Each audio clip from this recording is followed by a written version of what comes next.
right, welcome everybody. It's Across the Atlantic. We provide actionable insight at the intersection of geopolitics and capital markets. Today, I'm joined yet again by a friend of the show and just a friend of me personally, Mark Chandler. Mark is a professor and director of government relations, Department of Intelligence and Security Studies at Coastal Carolina University. Mark has served more than 35 years in DoD senior executive, command, and senior leadership positions, focused on national security policy, intelligence analysis, application, policy, and operations. Mark retired from the Marine Corps as an intelligence officer after serving around the globe and in multiple crisis environments. He is also retired from the senior executive service ranks in Department of Defense Intelligence and Security Policy arenas. Mark has held a variety of key positions, including Deputy J2 Joint Chiefs of Staff, Director of Defense Intelligence Agency's Middle East and Africa Center, Director of Warfighter Support for Office of Secretary of Defense, Intelligence, Director of Intelligence Analysis, and Partnerships and Engagements for the U.S. Air Force. Mark holds a BA in Political Science from the University of Alabama, Huntsville, with an MS in International Relations from Troy University. He continues to write on issues affecting the U.S., intelligence observations, national policy concerns, and leadership. Additionally, and excitingly, Mark recently founded CASIL, that's CASIL, Chandler Associates for Strategy, Intelligence, and Leadership. CASIL is a strategic advisory and education-focused initiative that equips individuals and organizations with the tools to navigate complexity and lead with confidence. Led by Mark, CASIL is dedicated to making complexity comprehensible, empowering clients to move forward with clarity, resilience, and purpose. Man, what an intro. You've been doing a lot, Mark. You've been staying busy. Thank you again, my friend, for joining us and being with us this morning. Garrett, it's absolutely my pleasure. I always enjoy these sessions. Excellent. Excellent. Well, I want to set the scene for everybody here. Obviously, it's been a pretty felt first 3 months of the year, we'll call it. As we enter 2026, geopolitical volatility continues to feel like what rests at an all-time high. In fact, Mark, it's funny because every subsequent time, this is time number 3 now that you and I have had these discussions, every single time that we've hopped on, the plate seems to be getting fuller with things to talk about and discuss. So to set the scene at a very high level, the friction areas, the hot spots around the world, as we see it right now, and we'll get into it. So Russia's continued invasion of Ukraine, now 4 years into the making and counting, I should add. The U.S. operation in Venezuela, which was back in January. And of course, the currently ongoing Operation Epic Fury in the Middle East. So, Mark, starting with the pulse check, that first item there, what's your sense of Russia's invasion of Ukraine? Again, 4 years into the war, where do we stand? What's your take on it?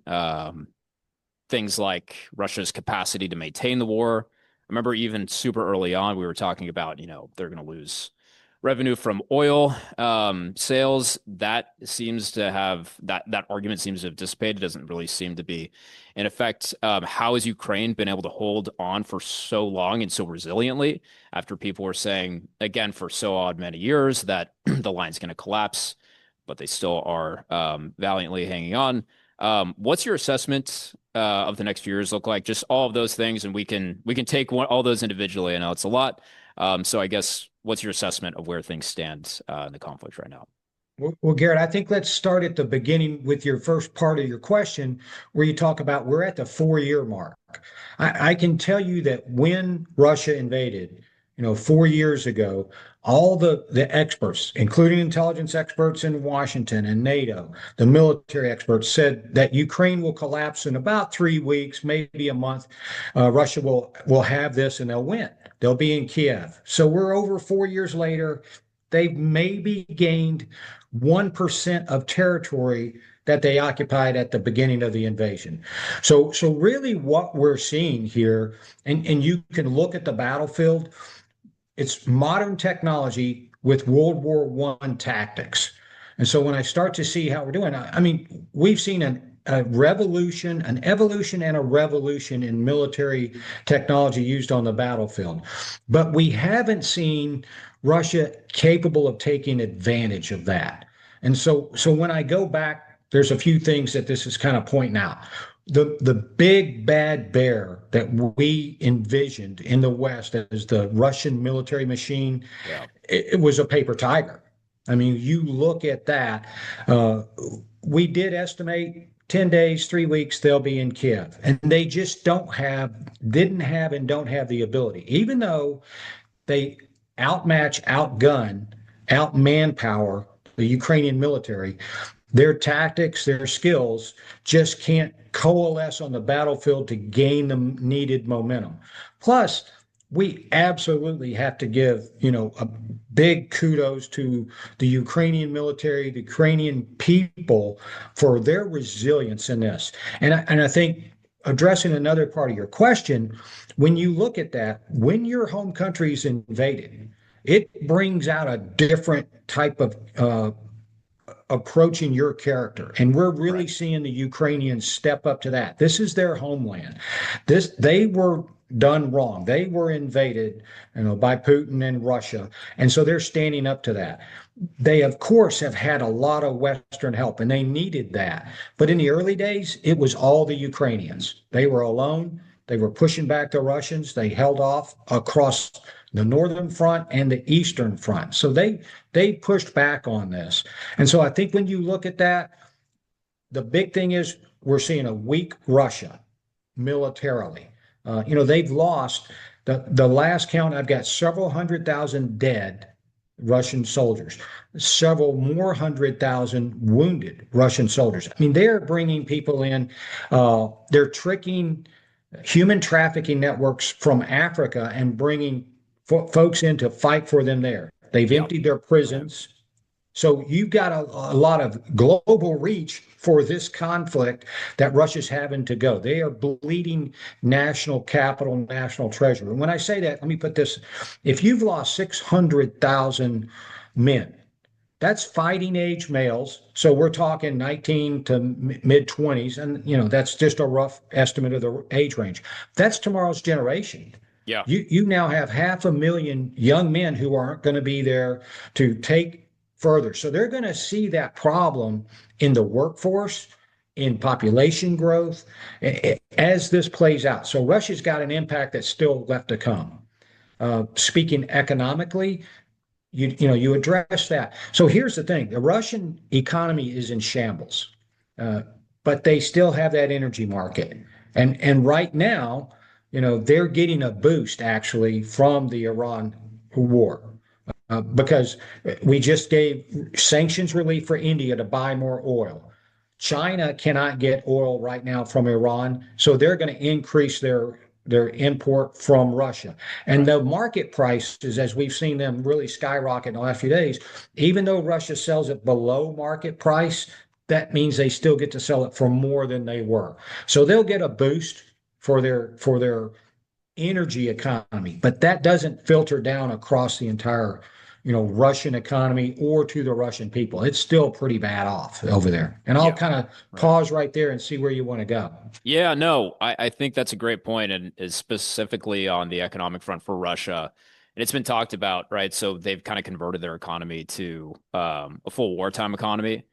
Um, so any sort of, easing of tensions or how you get an off ramp to that, I think is very challenging. It probably leads to why we haven't seen any sort of political off ramp, because if you don't have a way to transition that economy from a full wartime to just like, a peacetime economy, you kind of need that road path or that map to then on the political side save face and say how we're going to do this. So I imagine that's also like a big part of why we haven't seen an end to the conflict.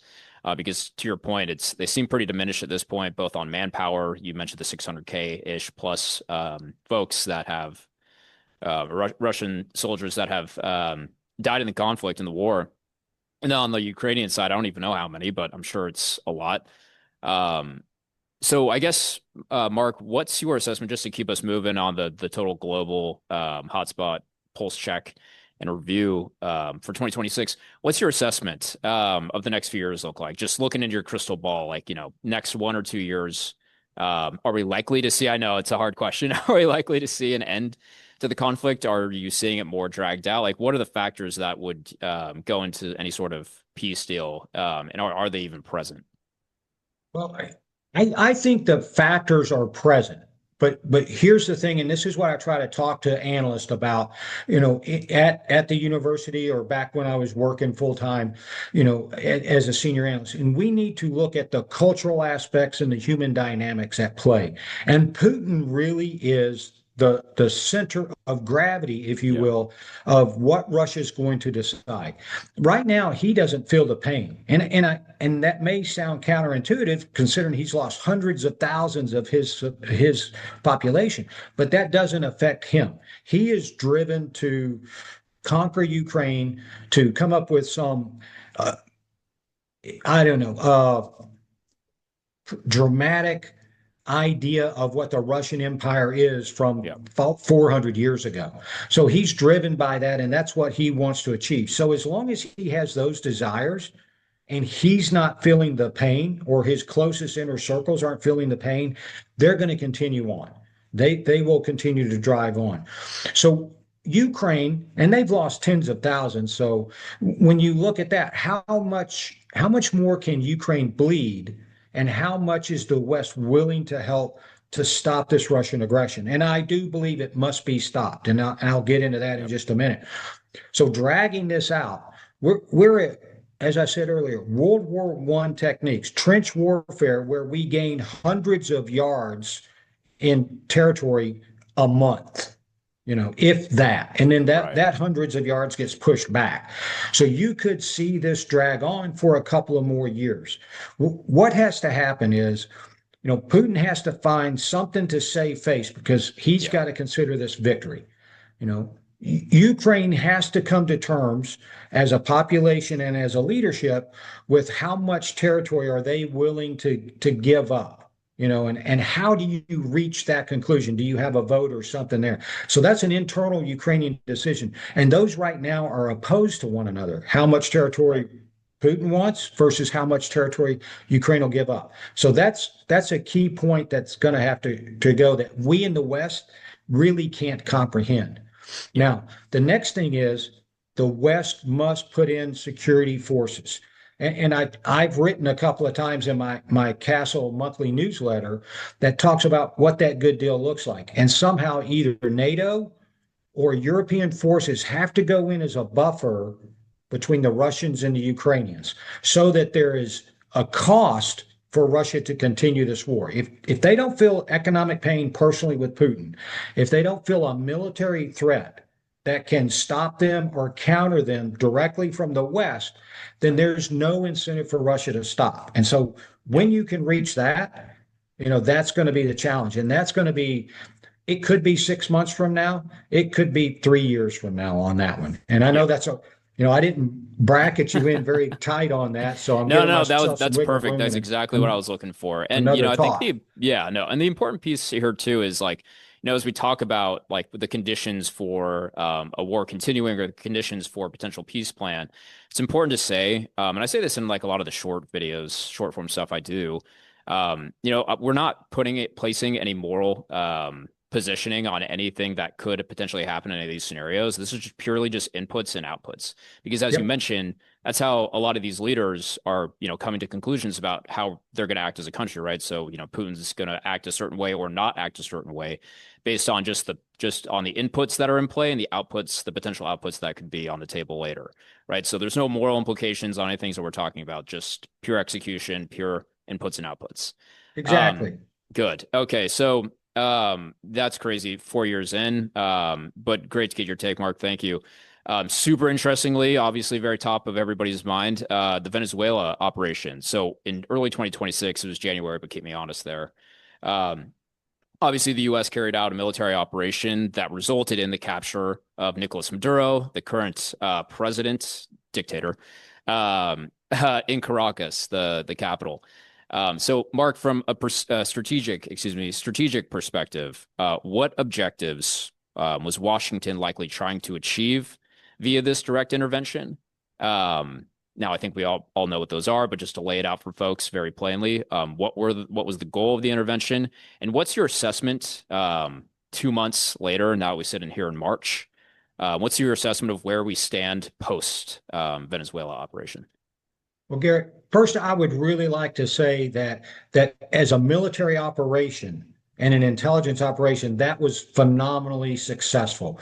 I mean, it was executed brilliantly, with force, with speed. I mean, it was a tremendous joint operation Yep. involving all the services and conducting it. And in intelligence, so Pat, intelligence on the back a little bit, developed all of the background and information over 3 to 4 months of looking at that detail. So brilliant operation by the United States. Strategically, that operation and the focus on the Western Hemisphere is number one in the U.S. national security strategy right now. I mean, you can go back to the Monroe Doctrine when we were trying to stop any negative influence in our sphere of influence, which is the Western Hemisphere, and control what happens so that we have an environment conducive for good economic trade and good security. So we look at that. Real quick, as an aside, the dime, diplomatic, information, military, and economic. Those are the four elements of national power that every nation is measured against. And what concerns you to have power and maintain power in your own national right. And so we focused on our economic impact here in the West and our military capabilities. And so that operation strategically fit right in with the national security strategy. We did one thing. We removed an antagonistic regime, dictatorial as it is, or as it was, looking at that and took that guy out. So second, we immediately went in and stopped the foreign influence by Russia, China, and Iran. Right. Cuba's in our hemisphere, but the other three are not. So we immediately were able to stop that influence, which all of those were counter to United States best interests. So now we're setting the stage for that. We can't forget the narco terrorism and the narco trafficking that's taking place coming out of there, trying to stem that. We're still doing those operations, so that affects us domestically. So really, when you look at this, I mean, the time was right for that operation to stop what has really been decades of negative influence and negative impact for the U.S. and the U.S. economy. And touching on the last part, the economy. So we left part of that regime in, and this may seem counterintuitive. It's very odd. Well, we took Maduro, but the others were part of his same, illegal regime. That's correct. But I think this administration learned some lessons, from history where we had done military operations before, remove the entire regime. I can look at Iraq and Afghanistan. And then what do? We inherit the whole problem. I remember in 2003 when we made it to Baghdad, a bunch of us were standing around downtown Baghdad and said, okay, great, we won. What's next? Yeah. And because we then had to take over doing everything. So I think it was smart, although it seems odd, it was smart to leave somebody in charge so that the system could run. Right. And we would have someone with whom to work. So the population still gets their electricity, still gets their trash, running water. The daily functions that we take for granted would continue, and we don't inherit that problem. Second, we gave some pretty strong terms. We will be allowed back in. We'll be able to work on the oil, get our companies back in there. Remember, they nationalized those and took those from our countries. From Exxon multiple times, actually. Exactly. So when you look at that, I think now we're starting to see the economic benefit play out. We're visiting there. They are talking, and there is starting to be that economic opening for our oil industry, but also I think when we start to spread it across. And then I don't think you'll see it in a couple of months, but I do believe you'll see it before this administration leaves office, is you're going to see a return of true democracy to Venezuela. I just, sometimes we get impatient a little bit here, but I think the way it's set up, we're going to start to see a progression toward more openness, both economically and in their politics. Yeah, 100%. And there's a piece in there that's going to dovetail very nicely with, obviously, very top of mind for everybody right now, but Operation Epic Fury out in the Middle East. But importantly, Mark, you said that, look, we essentially took out the figurehead of that government, Nicolas Maduro. And then his number two or whoever, somebody else in that administration, forget the lady's name, but she effectively took over as the leader. But there's a really important distinction in there as to why that works for a country like Venezuela, where you can keep that constellation of infrastructure in place and just have a new person. Um, and that why that works in Venezuela versus why that may or may not work. And I'd be interested to hear your take in a country like Iran. And now my initial thought on this, and we can get into it in about a second here, but my initial take on this is because Venezuela is not a theocracy. This is a secular system. This is very much unlike Iran, which is a theocracy, very much not a secular system. And so their systems of governance are fundamentally different. And I think that that's why an operation in Venezuela worked as beautifully as it did. And we're talking about the post-assessment landscape. I think it's just worked out, I mean, really wonderfully. It's hard to see any sort of negatives in the aftermath of that operation. Like you said, we now have a regime that's or government, I should say, in place in Venezuela that's open. I won't say maybe we're not friendly, but open to the U.S. And essentially, we're getting the things that we want, right? So, operational access to our private energy companies, our legacy folks down there, of which, and people talk about this all the time, Venezuela has the largest oil reserves, not production. That's a really important distinction I want to make to a lot of folks. I see this on social media all the time.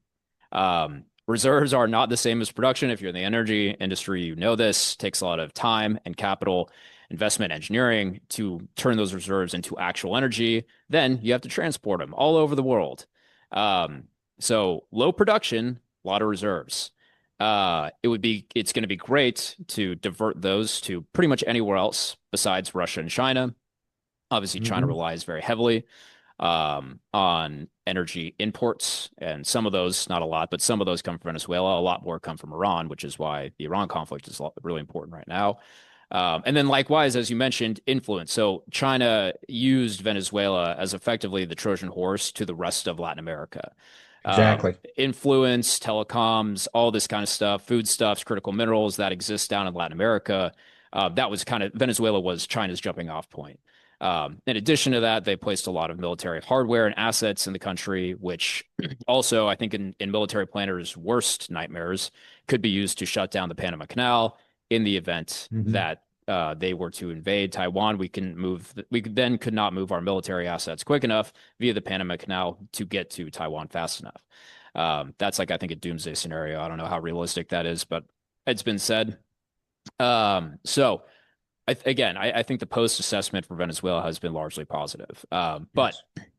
going on to the next point of why Iran and Venezuela are so different. So let's move then to Operation Epic Fury, Mark. So um, in early, or I guess I should say in early first quarter of the year, um, obviously we launched Operation Epic Fury, large scale military campaign striking hundreds of targets across Iran and deploying massive U.S. military assets in the region. Um, First, let's just start there. Can you explain the sheer scope of this operation and its difference in its size to the one that happened in Venezuela, which was kind of crazy because, as you mentioned, the forces that were brought to bear, land, air, and sea, and cyber, and others in Venezuela were already very staggering, but this seems to be on an entirely new level. So, if you could just explain operationally the scope and size and the difference there, I think that would be helpful. Well, okay, that's great to give that perspective, Garrett. And so when I look at this, they really kind of pale in comparison. The Venezuela operation lasted 5, 6 hours at most. That's from Right. takeoff to everybody back in ashore. The first night of strikes lasted longer than that entire operation and Right. covered a vastly larger territorial area. When you look at what happened, we had fighters and bombers from all across the Middle East bases from an aircraft carrier. We actually had two aircraft carriers by the time we kicked off operations. And we had missile forces employed with a lot of kinetic activity, taking out hundreds of targets in that same night. I think for Venezuela, we may have kinetically taken out, about 10 to 20 targets that were air defense that had to be neutralized to get our aircraft in there. That pales in comparison to what we did when we started Epic Fury. Now, one thing for size perspective, I mentioned I was on OIF, the invasion of Iraq in 2003. Right. We had a very large ground force, which we don't have present now for Iran, but a massive air and naval force. So we have not seen a force that large in the Middle East since 2003. That's how the size and scope of this force is as we're moving in. And I will give compliments to the administration. I think that this has been building and they've wanted to do this for a while. But in both Venezuela and in both Epic Fury, it seems like they took the strong advice of the chairman of the Joint Chiefs, General Kane. Give us time to build up our forces. Give us time to get in position for the strike and the expected counterstrike. Give us time to develop the target in Venezuela and give me these forces and let me position them here. And I won't promise you success because Murphy's Law is always out there, Right. but Yeah. I will give you a high probability of success. And I think that's great for the administration to listen to the military professionals in that. So that's kind of comparing those in scope and size, but Epic Fury really dwarfs what we did in Venezuela. Good. Okay. Yeah, that I think is super helpful. I think for most people, and I would include myself in this list, when you hear a military operation, it's always if you've never been close to it and or have been in the military, and I haven't, it's really hard to, I think, visualize the true forces and size, one of the actual assets themselves, but then operationally how everything is brought together. And social media in the day and age we live in now, I mean, you can see a lot of the flight paths and how we move military assets. I know there's some pictures going around on social media of the exact flight paths from the U.S. and other places around the world where we keep these Mhm. assets, all kind of converging in the Middle East in real time. Again, crazy we can do that in 2026, but nonetheless, it was pretty wild to see. And so you see the media saying one thing or the administration saying one thing, but yet you see us actively moving the Yeah. incredible assets to bear. So it's pretty wild stuff. So let's get into that next piece, explaining the differences. So I see a lot of articles and a lot of folks casting similarities between action in Venezuela to action in Iran. Mark, can you explain why the power structure, and this was mentioned before, but can you explain why the power structure and governance of Iran makes this an entirely different situation to Venezuela? Well, I think when we look at Venezuela, I probably can simplify that into a straight dictatorship. Even though he was a president, they went through this, pseudo election and everything. It's still a dictatorship. It's still ruled by a junta, if you will, if I can bring back that phrase. Right. Go ahead and Okay. sharing something on the screen here. Yep. We put this All right. together. So when we look at that, I can go dictatorship, not radical, not fanatical. And when I say that, they were anti-U.S., but it's not as if they had some desire to, destroy the U.S. or go against the U.S. in the region. They just didn't like us, and they developed a partnership with China and Russia. So got it. Self-protection, protect the regime. For Iran, it is protect the regime. It is a theocratic, I could say dictatorship, but they actually have a process to ensure that the religious fanatics, if you will, the Yeah. most fervent of the religious fanatics will, assume power. And we just saw a transition between Khamenei and his son, which Right. actually didn't follow the process. But when we look at that, they are more radical and that's probably an understatement, Garrett, because when Yep. when I go through this, it is hard for us in the West, and it's really hard to explain to people who want to see the best or don't like to see the negative in other societies or people. But this regime since 1979, has really wanted to, one, spread its version of Shia Islam across the entire Middle East, stretching from the Mediterranean to the end of the Arabian Peninsula. Second, they hate the United States and Israel with more passion than I can honestly relate to your audience out there. It's just They want to remove it, want to destroy it. Yeah. That's just a belief that they have in there. And then the most radical, most fervent followers of this. So the Islamic Revolutionary Guard Yeah. Corps, the IRGC, and the Supreme Council and the Supreme Leader, that relationship is so close and that they will not allow any dissent of any kind. I mean, they can't kill a minimum of 10,000 people in the streets starting in the protest back in January. So you look at that, but they've done that before. And so, on that level of slaughter that they have for their own people, and that level of hatred that they have, and that level of control that they have over their population, and any kind of transition of power, it again makes Venezuela look like, a wannabe in the dictatorial world. Yeah, 100%. Yeah, and again, like I think it's good to get that ground level of like saying and explaining like how exactly these two systems differ and that they are not the same at all. And so I think that fact alone is going to make it much harder to just kind of swap somebody in and out, like what happened in Venezuela, right?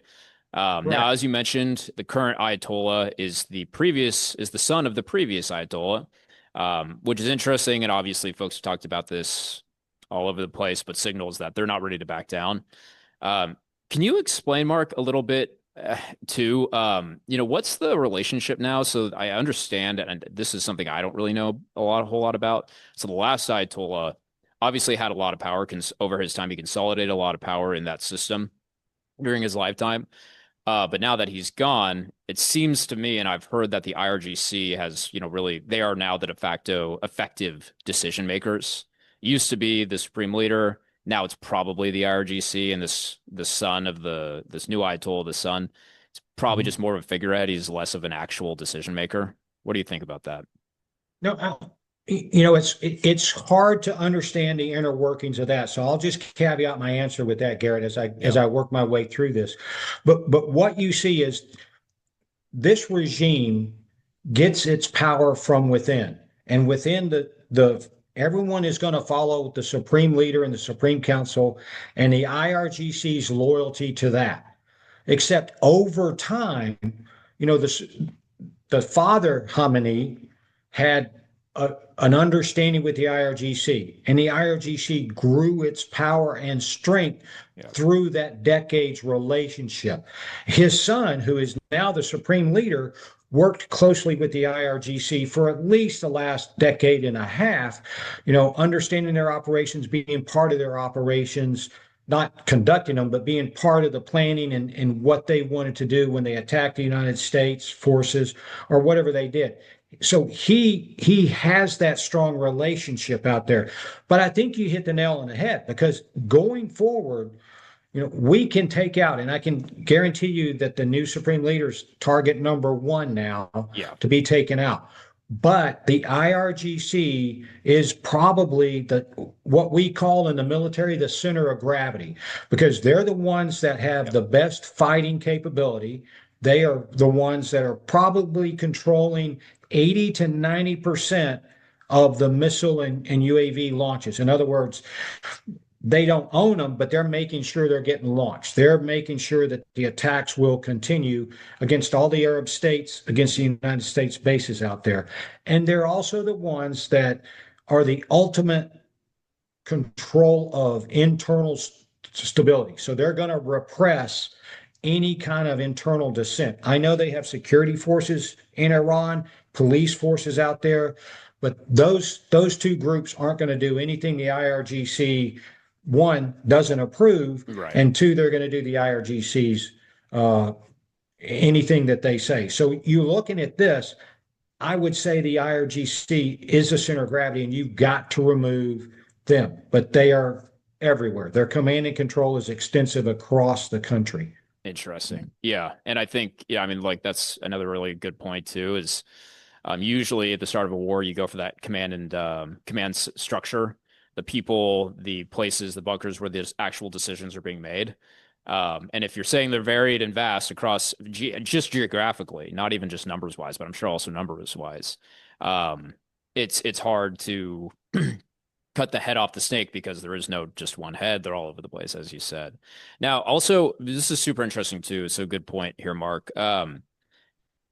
Their navy seems to have been sunk. That's what's being reported, and that seems to be true. Their Air Force, which I don't think they really had much of an Air Force before, but that's effectively gone as well. And so now they're just relying on what? Shahhead drones, which are those suicide drones, and I think obviously low cost. I'm seeing a lot of those in Ukraine as well. It's kind of the revolution in warfare that we're discussing. But they have a number of those. I think they've used 2,000. I don't know what their stockpile of those are. And then they have ballistic missiles, or missiles maybe under ballistic category. Mhm. What's your sense of their ability to keep this fight going? I think we have a good sense of ours and what the U.S., I guess, industrial capacity is. We're definitely bringing that back online as we sit here in 2026 talking about that, but there's plans into 2030 to expand that even more to small private companies, large already public companies, a lot of the legacy guys. Don't want to go down the rabbit hole too much, but what does Iran's ability look like here to continue to produce these things? I know just yesterday, I think I was listening to a press brief saying that we're specifically targeting those manufacturing centers, but I'm sure they're all over the place. What's your sense there? No, I think you bring up some excellent points, Garrett. We could go down every rabbit hole out there on We got a that little one. time. Yeah. So to address the direct question, before the fighting started, Iran had, it was estimated, all right, anywhere from 2 to 3,000 ballistic missiles. Okay. No country needs 2 to 3,000 ballistic missiles of various ranges for defensive purposes. So they were already offensive, minded in that. And that goes to the whole what this regime has wanted to do about influence across the Middle East, keep everybody under its thumb and under threats. The Shahed drones, it's such a simple technology. They built a plant in Russia. They helped Russia. They exported to Russia for the Ukraine war. And drone warfare has really evolved just in the last 4 years of the Ukraine warfare. So we're seeing, a cheap, technological, simple made weapon system wreak havoc across the entire region. So you're talking about numbers. So if they've launched several hundred, we said they had a few thousand, we've destroyed, several hundred more. I would estimate that they probably have, at a minimum, at least 2 more weeks of ballistic missile supplies available. And I hear the Pentagon and CENTCOM talking about, the reduction by percentages in the launches that are coming through. The one thing I always talk about is let's don't use numbers, because it's if you give me a percentage, what's that based on? The fact is they still have enough. Like I said, at least 2 more weeks, I would estimate, but all it takes is one to get through to cause damage. And so the numbers don't matter. It's that one that can still get through over the next several weeks. The same thing for the Shahed drones. So we have to kill what's there. And then we have to kill what their capability to make more and give that resupply. So that's the targeting focus that you see right now. Kill what we see, kill what's on launchers, kill what's in storage, and then stop their future production capacity. Yeah. So it's a twofold air campaign on the missiles and the drones themselves of what we're attacking. Good. Okay. Yeah, that's actually super helpful. Yeah, I just couldn't get a good sense of like, where stockpiles actually stood. I kept hearing these wild numbers and ones that I was like, this can't be true. But nonetheless, Well, and two, yeah, part of their storage that they did for decades is Iran likes to dig into mountains, kind of like North yeah, Korea. They right. will put their weapon systems. We saw their nuclear enterprise in 3 major mountain ranges. Same thing with ballistic missiles. A lot of storage in there. So we are trying to methodically go in at those underground storage sites and destroy those. But they're everywhere across that entire country. Yeah. Okay. That's actually super helpful. Now we just had the picture up. We'll bring it back up in a second. But Mark, so the Strait of Hormuz, that was closed a few days, effectively closed, a few days into the launch of the operation. What are your thoughts on this? What are your thoughts on the closure of the Straits? How do you think it's going to impact the goals of the operation and the goals that we have in Iran? Um, and I guess this dovetails with that answer probably, but why is this significant to the global economy? And I don't want to bear the lead too much, but in looking at it, I mean, so much of the rest of the world, not the United States, gets their energy that comes out of that strait, specifically Europe, specifically Japan in Europe, or sorry, in Asia, specifically Japan in Asia, and then also Europe. So it seems like the pressure will be on the U.S. to be like, hey, we can't run our daily lives as we're talking about. So everything else without this energy. So it seems like our allies might be putting a lot of pressure on us to find a resolution the longer the strait stays closed. So, Mark, what are your thoughts on the implication on our goal, on the closure of the strait as it relates to our goals in Iran? Yeah.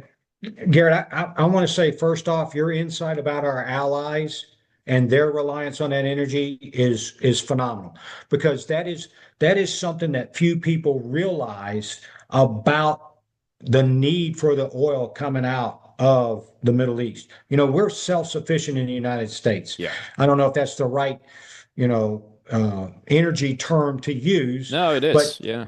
Energy but we independent. actually don't need Middle East oil. It's Right. our allies, Exactly. and our allies, there is that. If I go back to diplomatic and economic aspects of the interconnected global society, our allies need that.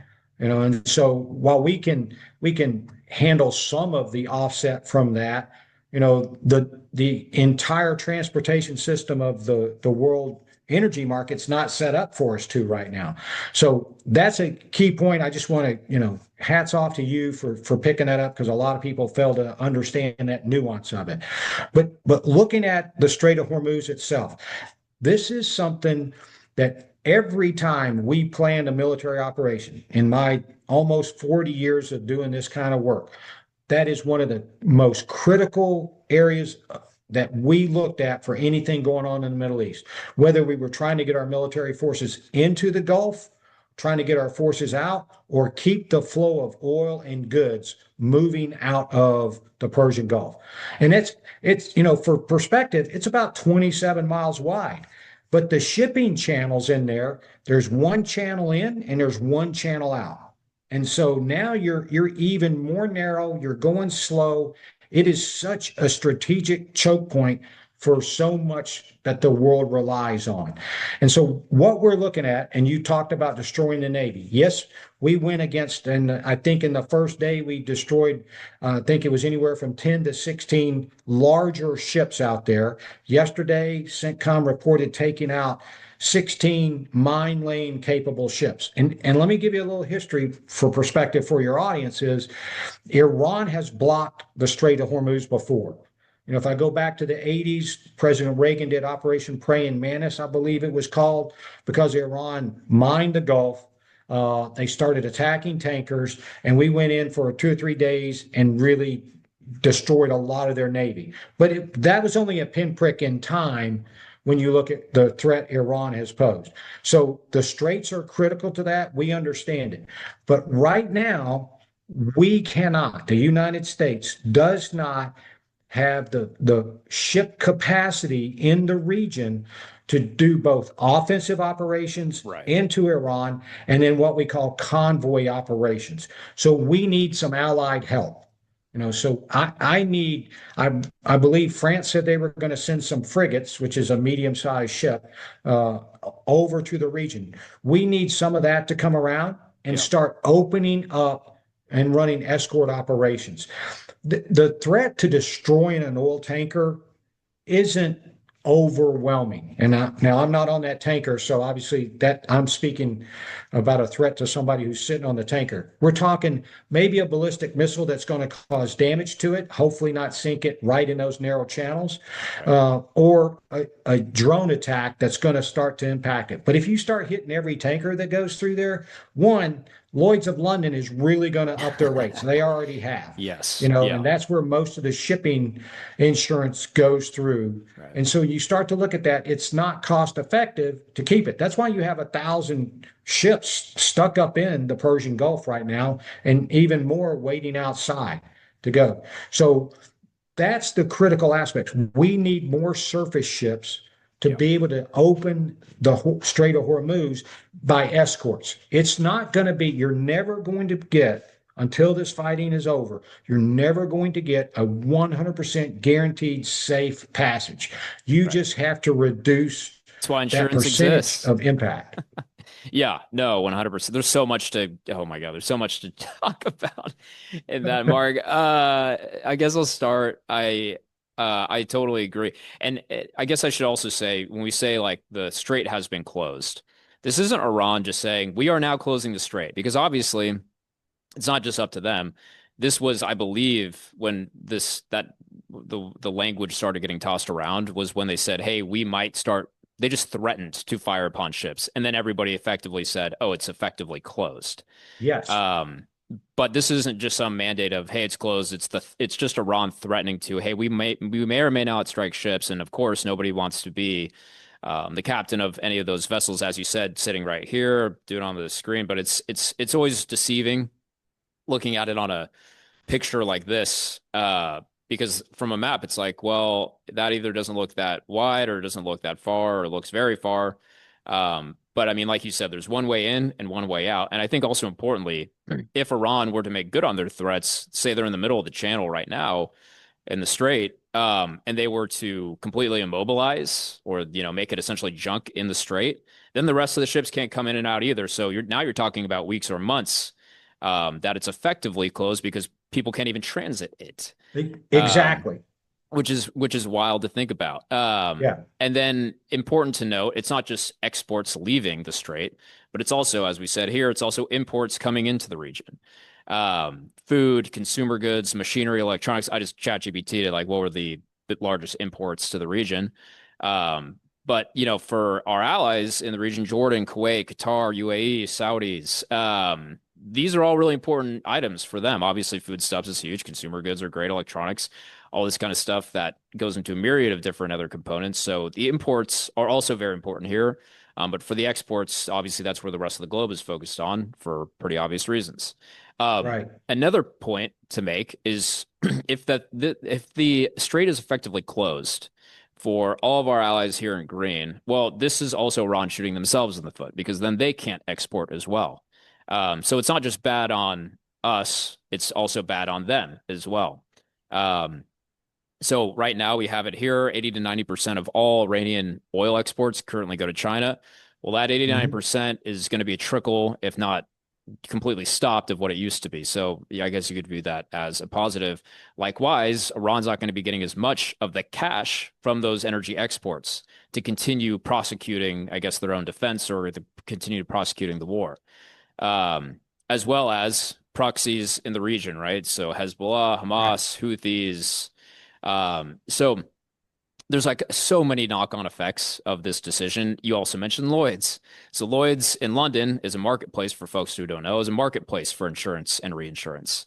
Brought together by, and obviously, like you said, if you're the ship captain and you hear these things, you're going to demand a higher premium, or the company that they work for is going to demand a higher premium to cross the strait. And so big syndicates come in, and all this kind of other stuff, and the prices go up and up and up via those consumer goods and energy that has to have to transit the strait here. Those are going to go up and up and Mhm. up. So there's so many second and third and fourth order effects by this decision here to continue on the effective closure of the strait. So wild to see. So let me stop the sharing here. Man, Mark, I could just keep going on about this. This is great. So I'm glad we do it in this long form.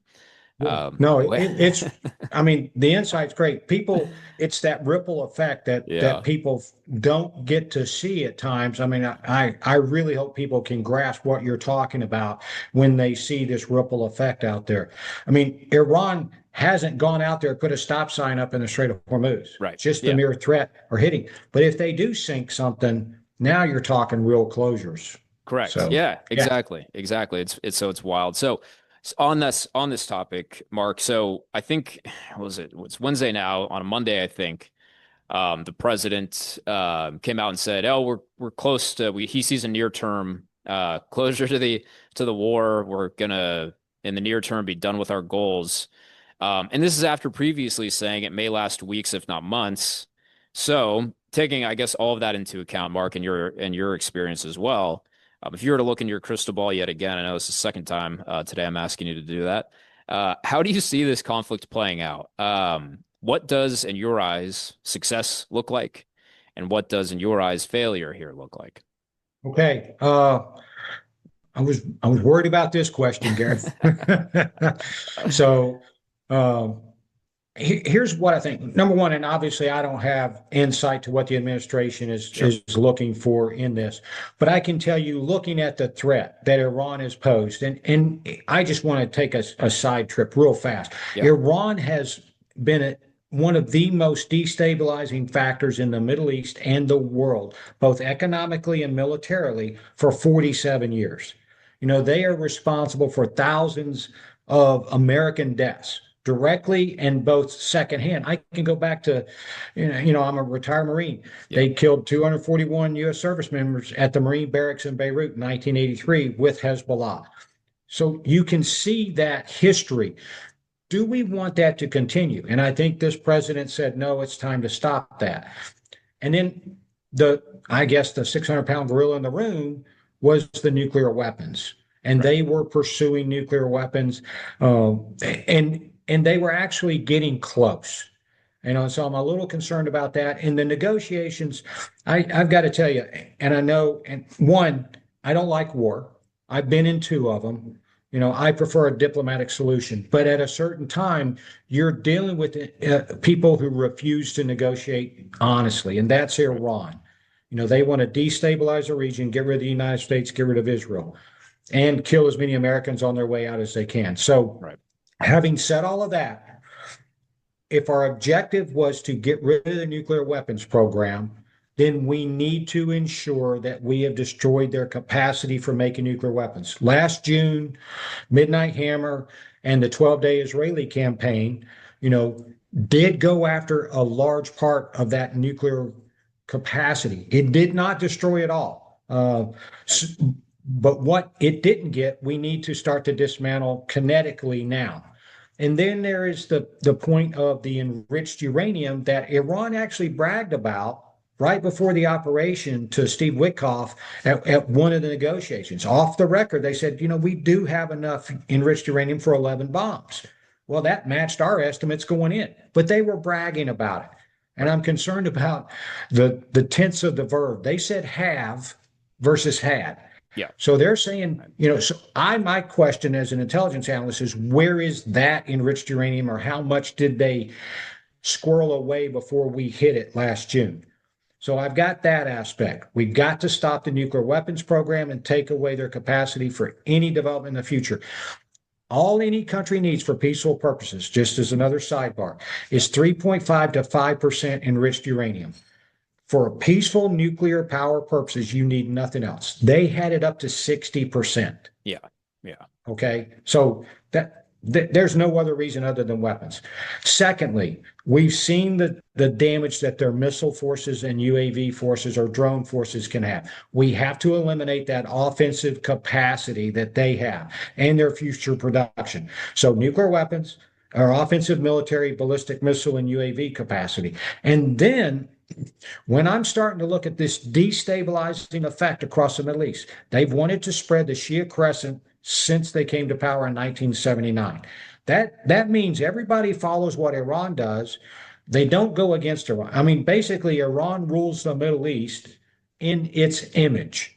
Maybe they don't control every country, but they can influence everything in their image through their proxy forces. So we've got to stop their ability to doing that. What does that mean? That means, and a lot of people don't like this term, you've got to remove the regime, right? And so regime removal is a term You don't really, it's not popular to say because it's hard to do. You can't do it with air power. Well, I think it's because Hats off a I think it's because it tremendous. implies long-term involvement, which a lot of Americans don't have appetite for. And again, I think I would just caveat what you're saying too. It's like we put no moral implication on what we're saying here. This is just like, how do you get to this goal? How do you get to this outcome? Well, Yes. this is how you affect that change. So important to note. So, like you said, yes, I think a lot of people wince or cringe at that term. But as we're talking about, and for everybody listening, we're not implying any sort of good or bad. This is just you want the end goal. How do you get to that end goal? Purely that. And that's all I'm saying, because Yeah. if you want to stop the nuclear program, stop the weapons, stop the destabilizing effect that has affected the United States directly and indirectly for 47 years, Right. that regime is the one that's responsible for it. So that's what we kind of have to do. But we the U.S. can't replace that regime. What we are trying to do, I believe, through taking, we talked earlier in one of your questions about dismantling their military capability, is Right. create the conditions. There has to be an uprising from the people to coalesce around some common person or group that can go in there and assume the control of the daily runnings of the Iranian government for the people. It's the Islamic Republic does not equal the Iranian people. They're Right. two separate things. And so I'm talking about in removing the Islamic Republic governance, not the Iranian people, who are great people, Right. so many resources, so much ability to move forward and be a great power, in the region and across the world. But they're stifled by that Islamic Republic regime that you have in there. Yeah. So That theocracy. That yeah. theocracy. And Right. if Yeah. Yeah. you talked about failure, and I hate to say this, if we're short of that, Yeah. if we allow the regime to remain and have its offensive capability and keep its nuclear program, then all of this is for naught, Right. because we're just going to continue the past 47 years going forward. So I would say give me at least 3 to 6 more weeks of this targeted campaign that can go on there, and I might need more. So tell me, and like a good leader set the conditions that they want to see, the objectives they want the military to achieve. Tell me what you want, and we will get there. Just don't. And I know we're back to impatience again in the states and in the West. Yeah. Let's give this time. This is a major military operation. We are being successful. We are being highly successful across the entire battle space. But this is a regime that people fail to comprehend how strong they want to hold on to power. And that Yeah. IRGC that you addressed earlier, is critical to that. Yeah. Okay. No, that's actually really good to point out. And honestly, Mark, I think I couldn't have said it any better. I agree a lot, pretty much everything with what you said. I think anything short of that outcome of a Western or pro-Western government is going to be a really, really big problem for U.S. national interests going forward. I mean, do you think if we walked away with a job half done or any half measures that um, the current theocracy in place would be any less aggressive in the region? I think that's No, wishful thinking. Yeah, exactly. they're going And to be more emboldened. If not we all, walk yeah, away half done, that regime is going to be able to say to the entire world, we stood up to the United States. We defeated the United States in yeah, this context. And all the Arab countries around there that have been bearing, significant counterattacks from Iran, yeah, now that whole dynamic, that whole power dynamic in the Middle East will likely shift. And mhm. Iran will achieve the objectives it's wanted for 47 years. And yeah, that would I be agree. bad. And not Yeah. only that, but I would like to game out as well in the future too. So it's like, every um, service member that we lose on the U.S. side, every missile that we use here, every piece of ammunition, these are all assets, military assets and hardware, logistics that we will not be able to use in any sort of future conflict. And again, my Right. mind always, this is my white whale, but it's always the Chinese invasion of Taiwan, right? So anything Yes. that we use now and we don't accomplish the goals, we'll have just and I use this term like with the full heavy-heartedness that it deserves, but it will have been wasted. I mean, we can't, if we use it and we accomplish the goal, great. If we use it and we don't accomplish the goal, and it can't be used in the future, then we've put ourselves in a very precarious spot. So how this conflict plays out, I think is going to be very deterministic to the contours of whatever next future conflict may lay No, ahead of us. you're actually that's brilliant, Garrett, because when you look at that, the next battle space could be a Taiwan-China scenario because President Xi of China has actually set 2027 as his Right, military be ready to go date. And so we have to be prepared. But if we get to victory in Iran, we then gain a strategic advantage because right. we control the Venezuelan oil, then we'll control the Iranian oil. And if they want to keep their economy going, now they're limited on where they're going to get their supplies. And the United States now controls, I would say, the majority, except for Russian oil, where China is going to, keep its economy going. One of the elements of national power. So good Yeah. insight. Yeah. Well, hey, look too. I mean, and as we speak, I mean, Ukraine is they're at the point of they're attacking Russian oil infrastructure, production infrastructure Yes. as well. So yeah, no, I agree. There are sources around the world in the event that that scenario plays out, a Western positive scenario plays out. The places around the world that China could look to, fill that need, that demand for energy start to dwindle pretty quick, Hmm. which would be strategically beneficial to negotiations, diplomatic, economic, also all these, again, second and third order effects. Yes. Well, Mark, I know we're 7 minutes past. I want to be respectful of your time, my friend. So, uh, great discussion, all encompassing. We went from, let's just recap. I mean, we went to Russia and Ukraine and Europe. We went to Latin America with Venezuela. And now we're ending with the ongoing and current conflict. And we'll put the date here just for everybody, but out in the Middle East and all of the outcomes and second and third order effects and first order effects of that conflict as well. So, Mark, with that, what is new with Mark Chandler? What are you working on, and where can folks find you?